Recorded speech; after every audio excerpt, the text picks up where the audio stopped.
October owns a special place in the hearts and minds of whitetail hunters. Homebody bucks have not yet begun to venture far from their core areas, but at the same time, they do begin to move more freely in daylight hours. Early in the month, evening hunts outperform mornings, but now that scale is beginning to slide. Mornings are getting better. Bucks are on their feet longer and often make one last victory lap before bedding down. The weather's beginning to cool, bringing with it a surge in daylight activity. On October 23rd, Mike Reed hopes to take advantage of a brisk Iowa morning. It's Saturday, October 23rd, and Ryan and I are set up on the home farm.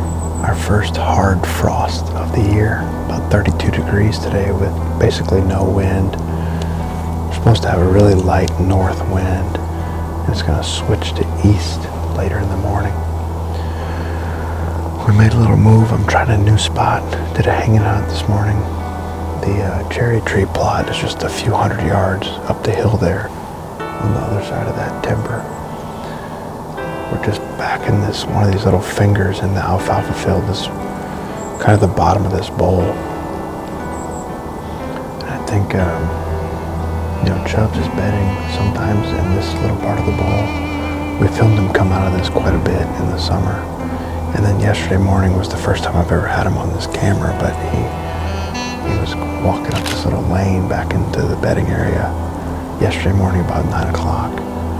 Last night I had him on camera on the field edge up there heading out to cut corn. So we'll see if we can't catch him coming back in here. I'm excited for this spot just to learn something new. I've never hunted right here. It's a good morning for calling. The sound will carry a long way, and we got a real big deep ditch behind us, so I think as long as you're out in front of us we ought to do pretty good. Looking forward to the morning.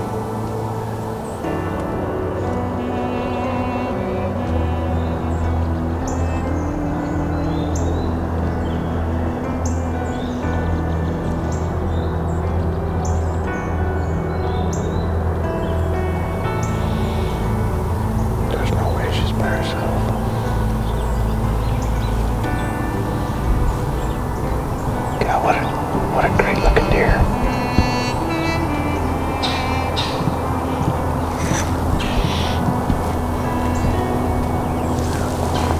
Might as well at least run the GoPros here.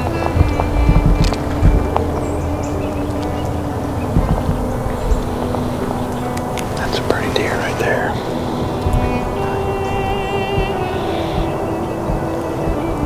Man, he is all over the place.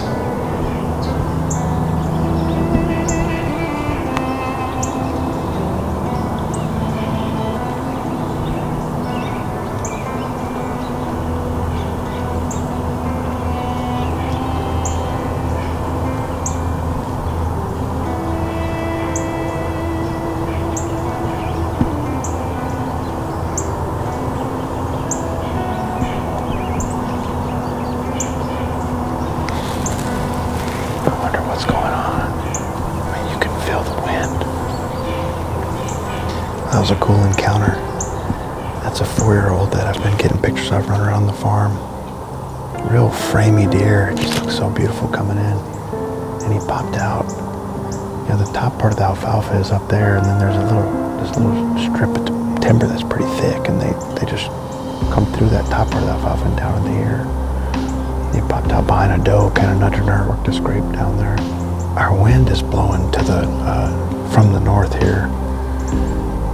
And it looked like he got our scent. I know the wind was good. I bet with all this moisture on the ground, this frost, we actually walked in through the alfalfa this direction because I didn't want to come around the back and risk bumping Chubbs. I think they were feeding out there.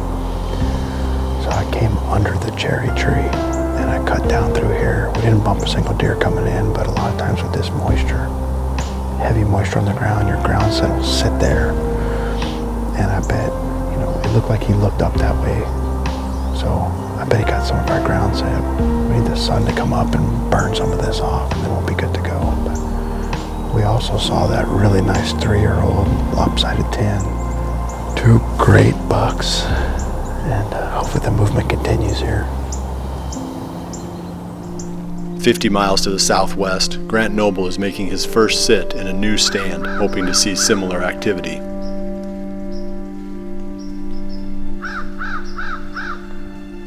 Alright, well, it is October 23rd, and Max and I are set up on one of our new permission farms. We were talking this morning, and this is probably one of our favorite sets that we've sat in this year. It's just like a big oak ridge to our south. It's an old cattle lot is what it is, and it's kind of overgrown here to our north, so we haven't really ran too many cameras on it yet or anything. We got a few out. We've got one mature deer. I don't think I would shoot him, but definitely don't know what all is out here for sure, so the anticipation is kind of fun. But the cool, crisp morning feels really good. We got a bean field out here, and we got some real thick timber over here, so hoping we just catch these deer cruising in and out of this thick stuff. But you can definitely see a long ways, and I'm excited to see what we see.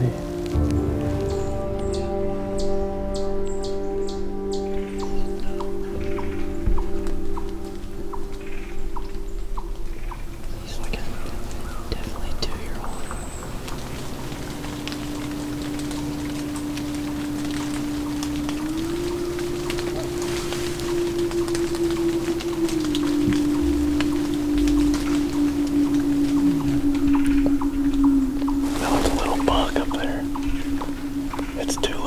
And then like a dove fawn, maybe. Those bugs are not touching that dove.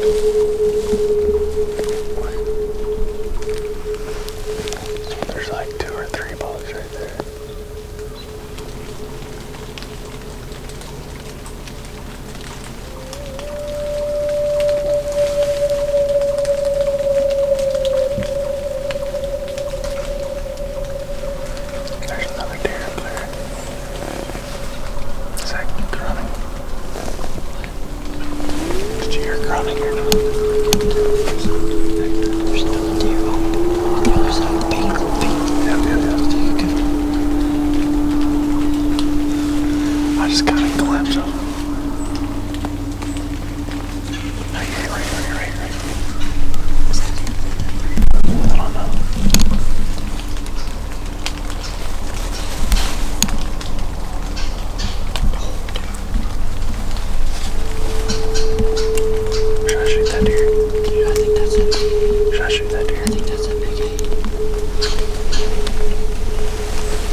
What deer is that?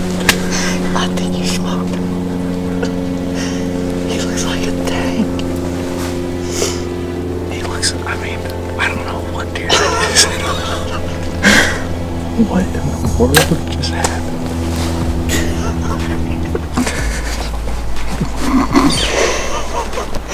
You couldn't ask anything better.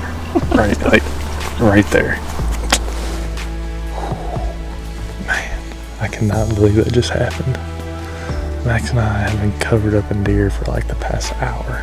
It's crazy. We thought the movement was going to be pretty early, but they didn't even start moving till like 8:30 around here. We were filming this doe out here in front of us, and Max said that there was a buck either chasing a doe or just running across this bean field out in front of us.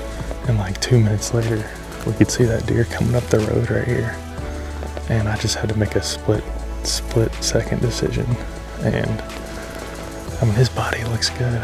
I don't really know exactly what deer that is. Like I said before, Max and I have been running cameras out here for maybe 2 weeks, and we only have a couple cameras out, so that's definitely a deer that I don't know, but I'm excited to have him on the ground. So we're gonna pack things up, get down, and see what we got.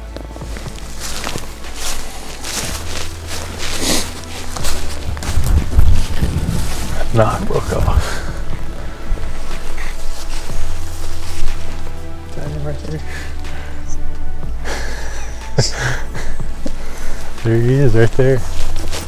He's got a toad of water.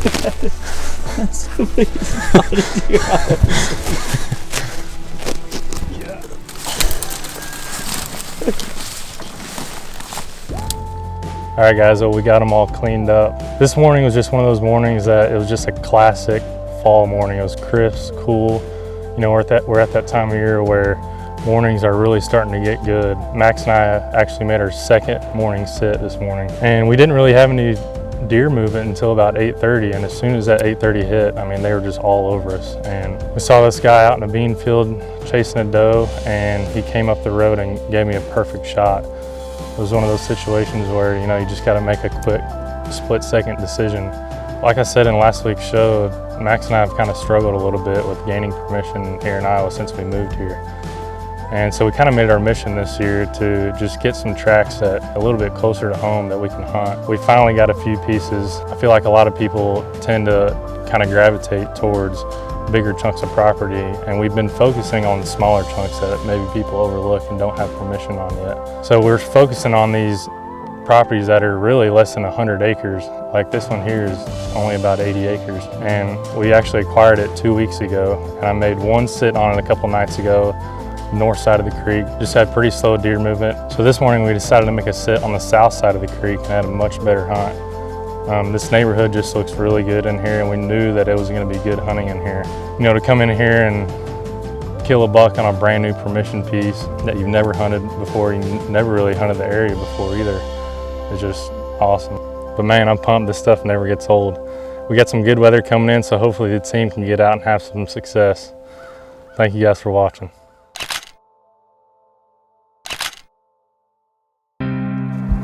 As Grant celebrates his first punch tag of the season, Mike remains on stand at the home farm and experiences the same late morning flurry.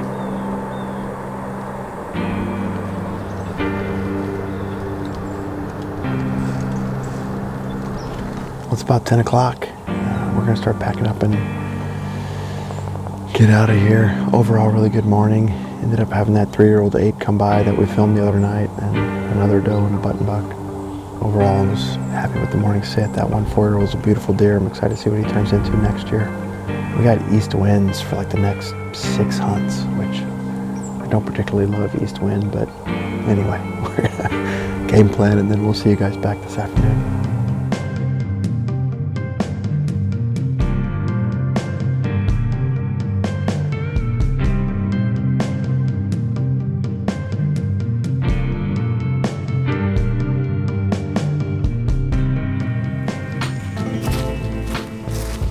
On the afternoon of October 23rd, Jared Mills heads to a redneck blind on the river farm.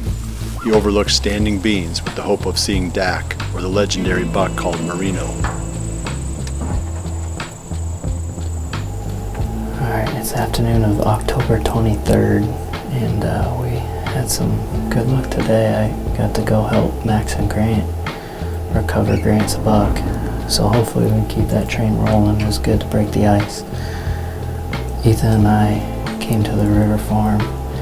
We're sitting in a redneck tonight, and a couple reasons. One, we have a couple decent east wind spots on this property, but Mike is also here with Rye, and they are hunting the pinch along the river, which is a solid spot for an east wind. But two, if there's one thing I've learned in my entire hunting career, is to never trust an east wind, and that's a big reason why we're in the blind, and it's already proven true. Walking in, it was blowing out of like the southwest, I think. Hopefully be a good little observation sit and be able to see this entire bean field. Hoping for a good night of movement. The conditions are still pretty solid, nice and cool. Had heavy frost last night. Rain coming in tomorrow. We'd love to lay eyes on Merino tonight.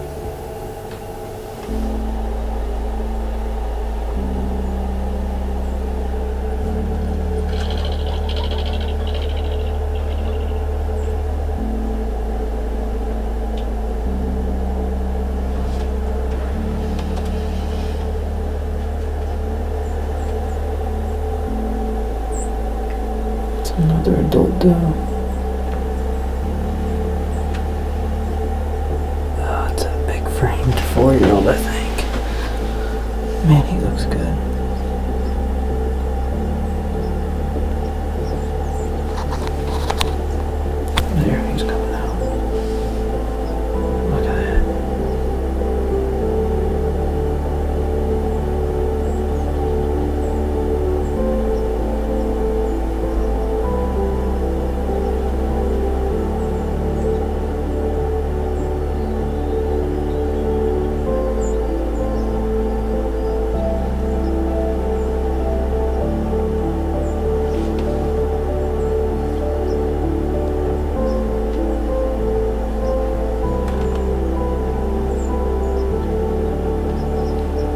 Despite solid deer activity, darkness closes in on Jared without a sighting of either target buck. Just 200 yards away, Mike also experiences great movement, but without sign of a shooter.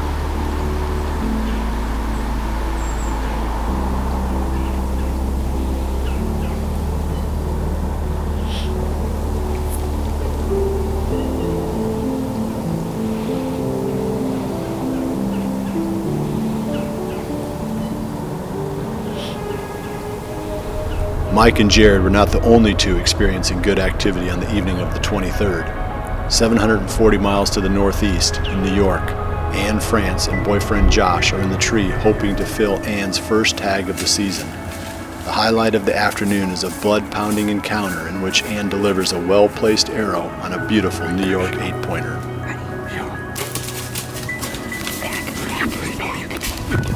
You killed him. Oh my gosh. Oh my gosh, babe.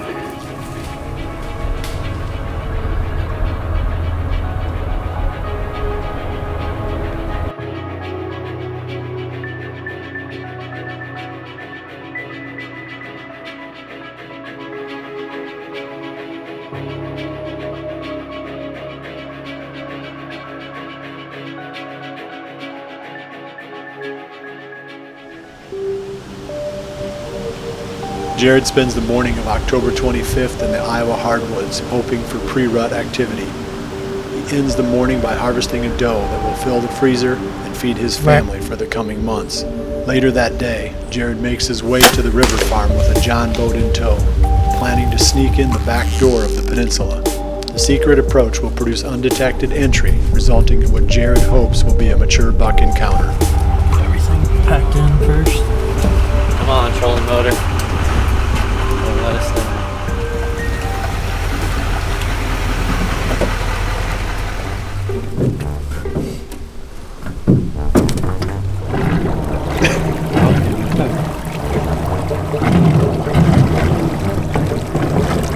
Doing pretty good.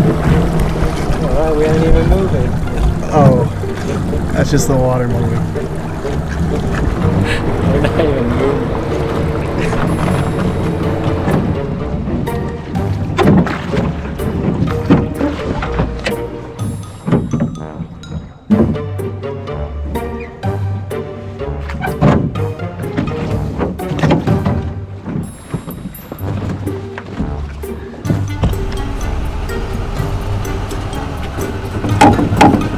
Plan B. While the backdoor river access proves problematic, 120 miles to the southwest, Owen Riegler is on stand, still looking to fill his first buck tag of the season.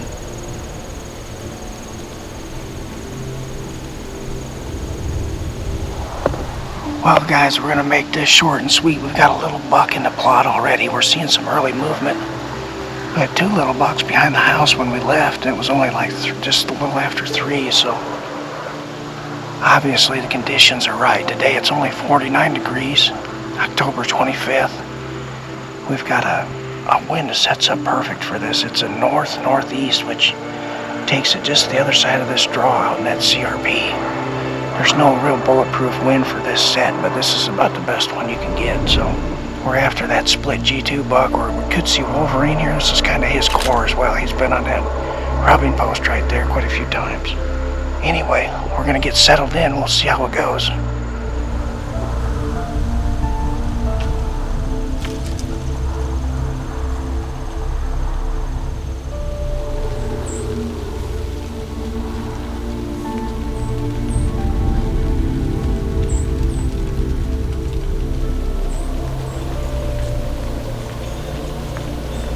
While Owen waits for either of two bucks, those he calls Wolverine and Split G2, Jared admits defeat in the attempted river access and settles for Plan B.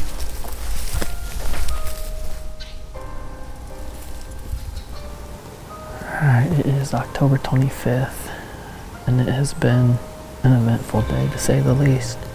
And this afternoon I have really good conditions and had plans to try to get in the back of the peninsula, on the back side of it, with this wind. And I was really looking forward to that set, but I was going to try to get in by boat so that was basically bulletproof. I didn't have my trolling motor. I think it got stolen, so I borrowed one. It was a little bit older one, and what I didn't think about was the fact that we got about 3 inches of rain yesterday, so the river was just ripping. So Matt and I decided, even though the trolling motor wasn't even moving the boat at all, we thought we could power upstream by using the oars. And we probably wasted an hour of our time doing that. Not only that, just got all sweaty and tired and frustrated. So we floated back downstream to the ramp, loaded up, drove around, and walked into the stand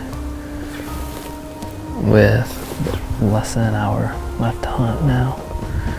But it did take a while. There were deer in the plot when we got here.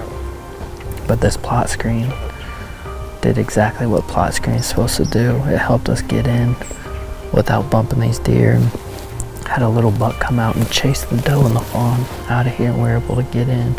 So that's the one thing that's gone right so far. But we're getting close to that good time of year. It's pretty much all things go right now. The weather matches up. There's no reason we shouldn't have a good sit unless we did some damage that we don't know about coming in, but we'll sit and enjoy this last hour. She's got marked right in here. You have no bow.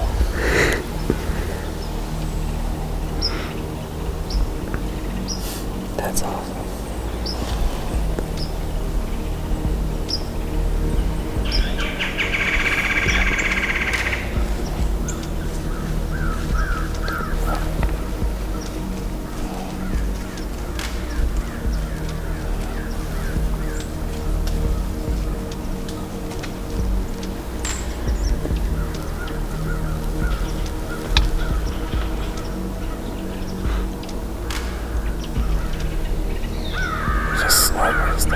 Really? Gosh, damn it.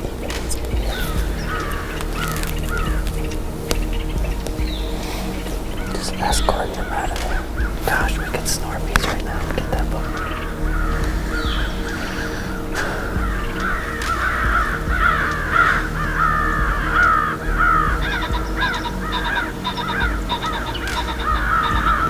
He's gonna come through the path. Yep. Go ahead. Got him.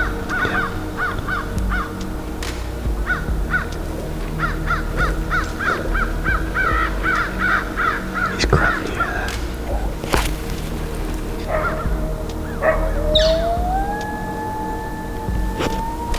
That is so cool.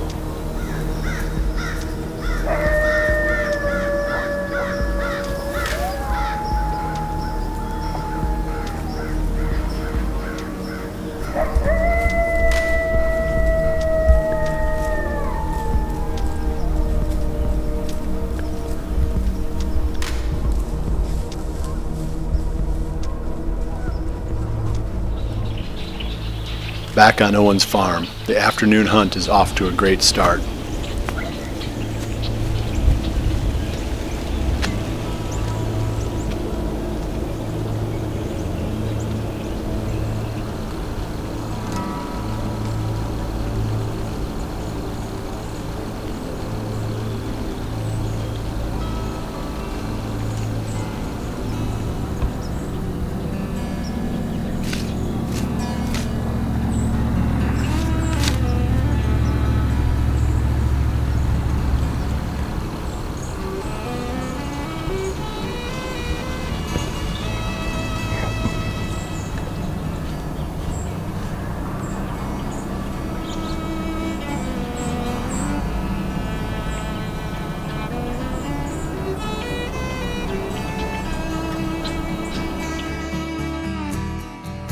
That 2-year-old buck that kept scraping, I thought for sure he was going to call this bigger buck in.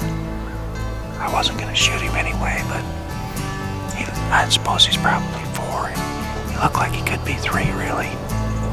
Nice solid rack on him, though.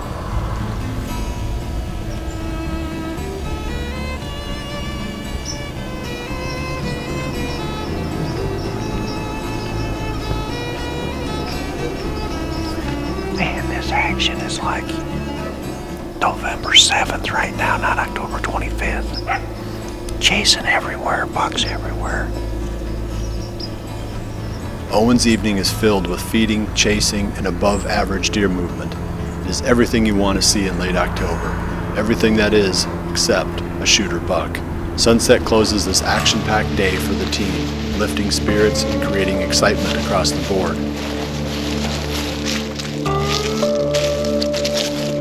I love seeing that kind of sign. Look at this, just torn to pieces.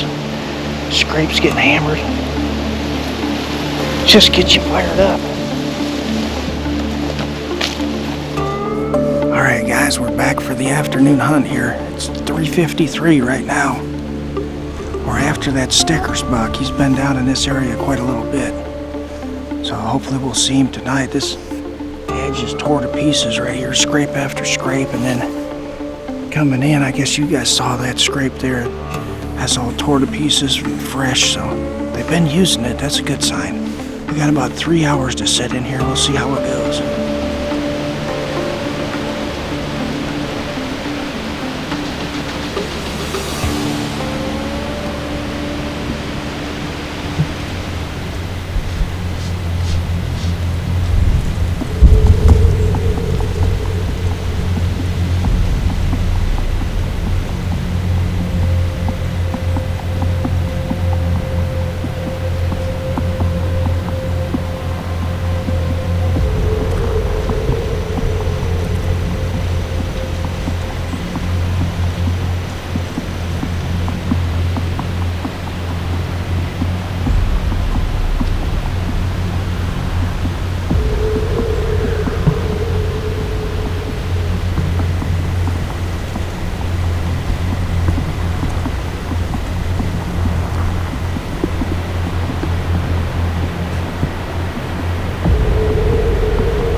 Well, we got to see our target buck. That part was fun, but that didn't play out like we were hoping. He started down this edge right here. It looked like he was going to walk this edge. He was hitting scrapes one after another. And I thought we just about had him at the taxidermist when he was on his way. Then all of a sudden he just stopped, held up right there for like 5 minutes or more. And then we had this doe popped out. And she really handcuffed me when he did cross the creek there. I was like, I don't know if I can call with this doe. She's going to raise Cain, so I figured I had one chance over there. What call am I going to use? Tried to snort wheeze, and another deer ran off just after that, so at any rate, he didn't care for it, and over the hill he went. Encounter number 1 adds to the saga. We'll be back. We're not done with you yet, Stickers. Although the Stickers buck leaves in a hurry, Owen knows the deer's increased daylight activity will likely present another opportunity. Darkness provides time to regroup and a chance to draw up a new plan. 200 miles to the south, Mitch Niebuhr is in Missouri, hoping this spike in pre-rut activity will help him fill his first tag of the season. Hey guys, we are still down here in northern Missouri. Colin's behind the camera right now. It's super windy out. We've been settled in for a while here, but figured we'd maybe see if the wind was going to calm down. It hasn't, so we're going to give it a shot anyway.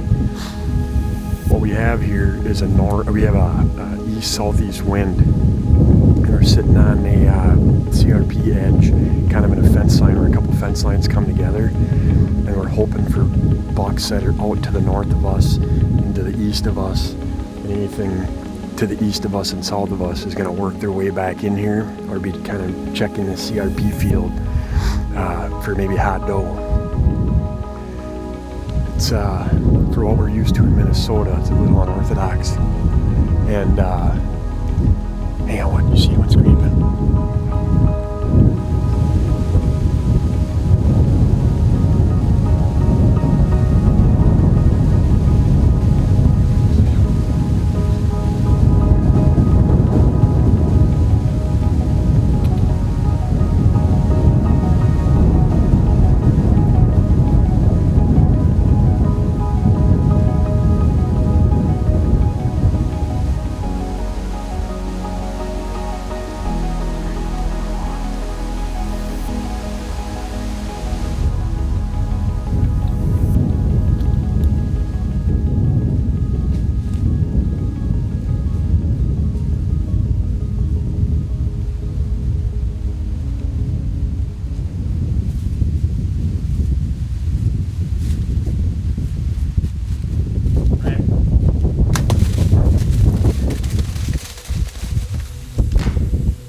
Made like a 10-yard shot, and the shot felt good. Hopefully we're gonna take a look at her here, but it sure felt good, sounded good. Tell me it sounded good. Did it look good? Okay. All right, guys, series of up and downs here today. As you can obviously see, we ended up finding this buck that we arrowed this morning. And I gotta thank Cub for pretty much all of this, honestly. I mean, between my boys and everything, I've been so busy and haven't put a lot of time into prep or anything like that other than coming down here. And Cub's been running cameras and buying all the cameras and everything else. And this one goes out to him for sure. We're gonna get this guy gutted out and get him back up to camp and probably have a cold one in his honor.